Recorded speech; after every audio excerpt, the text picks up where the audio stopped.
صاحب یہ بتائیں کہ آئین کی آرٹیکل 95 کے تحت جو تحریک عدم اعتماد پیش کی گئی جس کے تحت آئین یہ کہتا ہے کہ 3 سے 7 روز کے درمیان اس پروسیس کو مکمل ہونا ہے.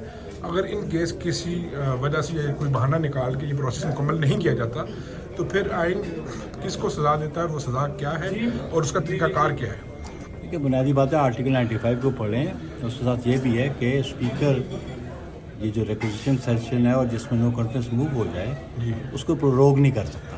ٹھیک ہے, یہ اختیار اس کے پاس پروروگ کرنے کا نہیں ہے. نہیں, ٹھیک ہے. اور یہ جو 3 days not earlier than 3 days not later than 7 days یہ ٹائم ڈیفائنڈ ہے 3 سے 7 روز کا. ان 3 سے اور 7 کے دنوں کے درمیان یہ موشن جو ہے پہلے تو لیو گرانٹ ہوگی, آج لیو گرانٹ ہو کے موشن موو ہو گیا ہے. ٹھیک ہے. اب اس پہ ڈیبیٹ اب 31 کو وہ ایک اپرچونٹی دیں گے موورس کو بات کرنا چاہتا تو وہ بات کرے گا. ٹھیک ہے جی. پھر جس کے خلاف ہے پھر اپرچونٹی اس کو ملے گی, وہ اپنے ڈیفینس میں کیا کرنا چاہتا ہے اور اس کے بعد ووٹنگ ہوگی.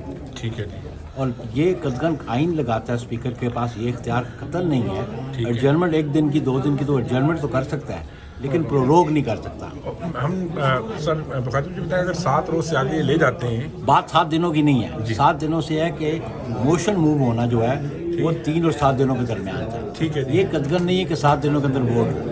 اچھا, یہ قطعاً نہیں کہ ووٹنگ جو ہے 7 روز کے اندر نہیں کرا, لیکن یہ قطعاً ضرور ہے کہ یہ جب تک یہ موشن ڈسپوز آف نہیں ہوتا تب تک یہ سیشن رہے گا اور اسپیکر کے پاس اختیار کو روک کرنے کا نہیں ہے. سیشن کو روک کرنے کا اختیار. بہت بہت شکریہ. Thank you.